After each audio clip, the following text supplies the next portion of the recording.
A Bf-109, designed for the German Luftwaffe, modified by the Czechoslovakians, and then sold to the Israelis to be flown against Arab-operated Spitfires over the Middle East. It can only be the story of the Avia S.199. But that little summary really doesn't do justice to the weird chain of events that put this aircraft in the history books as the genesis of the Israeli Air Force. So, where to begin? Let's start with World War II. Czechoslovakian industry had manufactured arms and equipment for Germany during the Second World War. Now this, of course, included aircraft production. The aircraft manufacturer Avia had built a variety of aircraft during the war, including Me-262s, some of which they would keep after the war and operate as the S-92. They also built airframes for the Bf-109, and it was intended for them to begin production of the Bf-109 G-14 in 1945. Now, of course, 1945 rolls around and the Germans pull out of the country. However, despite the chaos, most of Czechoslovakia's manufacturing industry escaped the end of the war unscathed. Now, they had a small stock of the Daimler-Benz 605 AM engines kicking around, the ones that they use for the 109, in a warehouse, and so production was started on the Avia S.199, which can essentially be looked at as a license-built Bf-109 G12 or G14. Unfortunately, disaster struck when fire ripped through the building housing the country's only supply of these Daimler-Benz engines, and production of the S99 stopped as the relevant parties watched their plans literally and metaphorically go up in flames. At this stage, Avia was left with two choices. They could scrap the remaining 109 airframes and cannibalize their parts into other projects, or they could find an alternative engine to power their fighter. Considering the amount of man-hours spent building the airframes and the time it would take to efficiently disassemble them, it was considered prudent to find a replacement engine.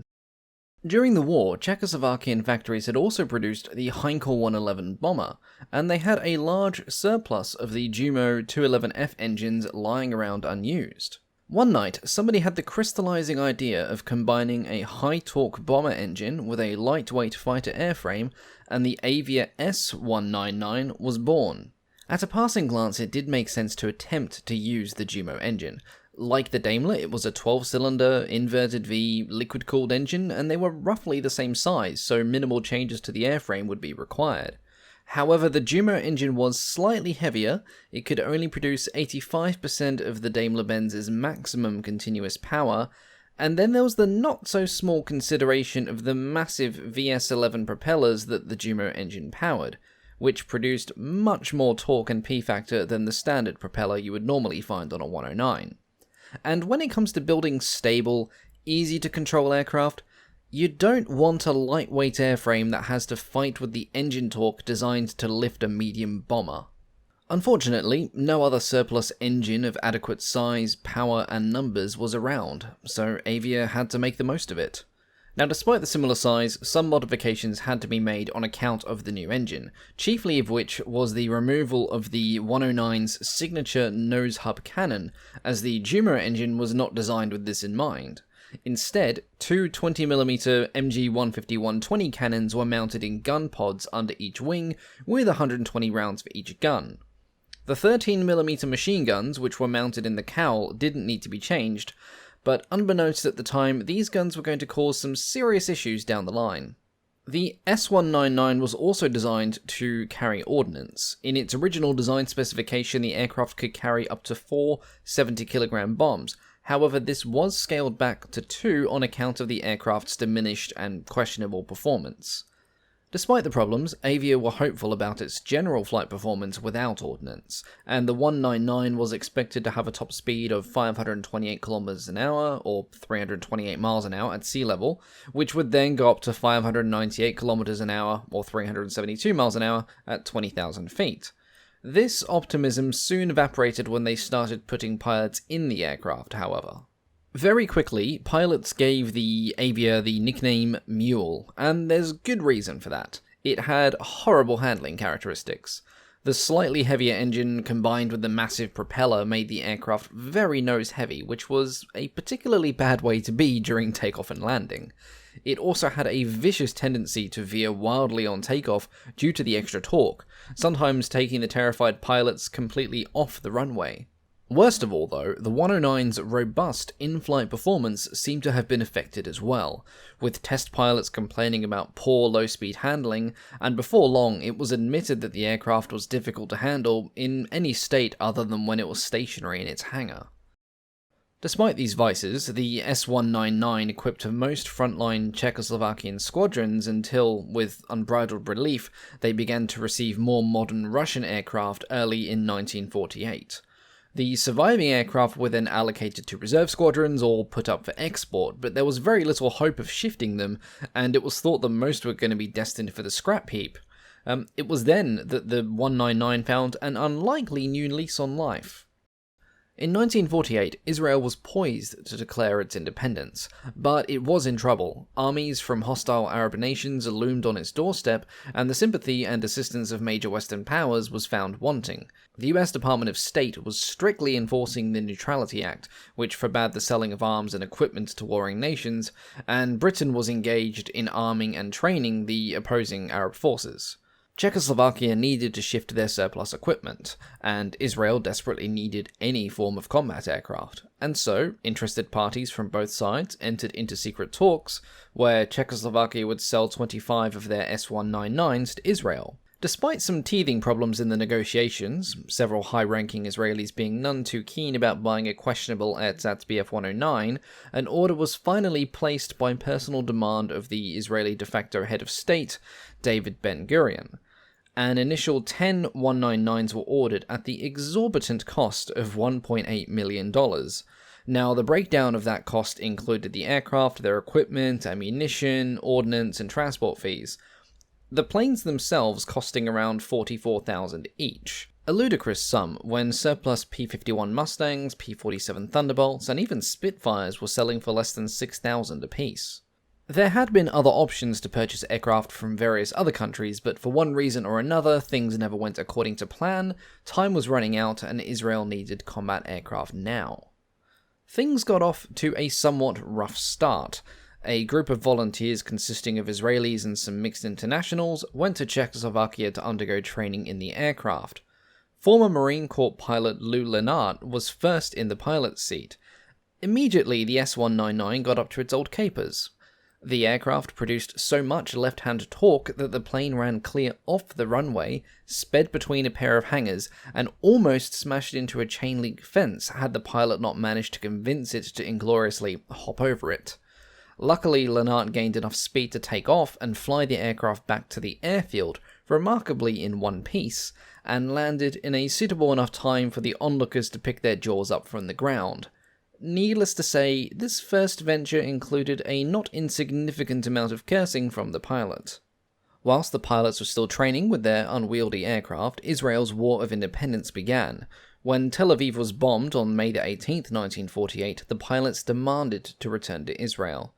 The aircraft were hastily disassembled and flown into the country using C-54 Skymasters.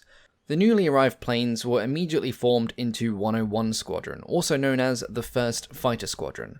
By the time they arrived, the war was going badly, and so the aircraft were rapidly reassembled and put into immediate service, with no test flights, no weapon tests, half-trained pilots, and barely any working radio equipment. The first two combat missions for the 199 did not go well. The first mission ended with the calamitous loss of one aircraft shot down, and another destroying its landing gear in a ground loop incident that would become commonplace for the aircraft.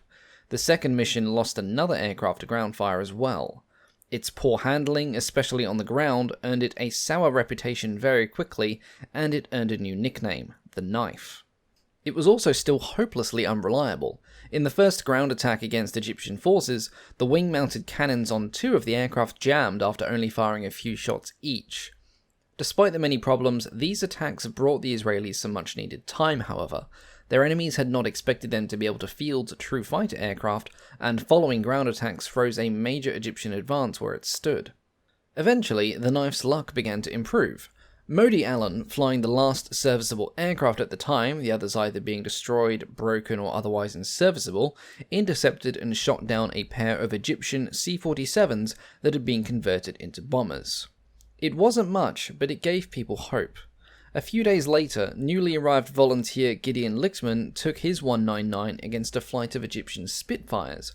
With less than an hour of training time in the aircraft, not even knowing how to arm the guns, he eventually flipped the right switch, fired, and sent one of the Spitfires down into the dust.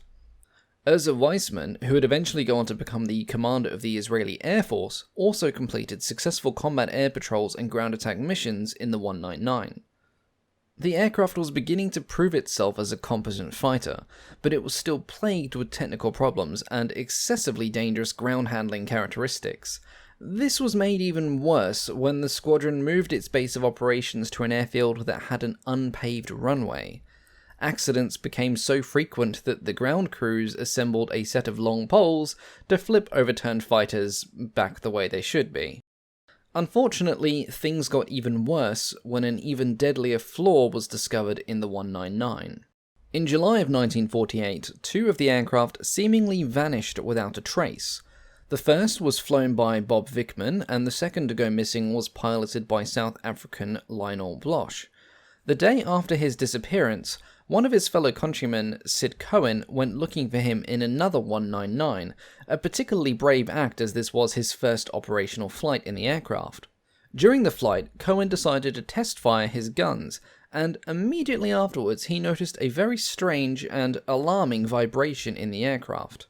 He immediately turned around, and upon landing, it was discovered that the synchronization gear of the Cal machine guns was not working as intended, and Cohen had shot through his own propeller.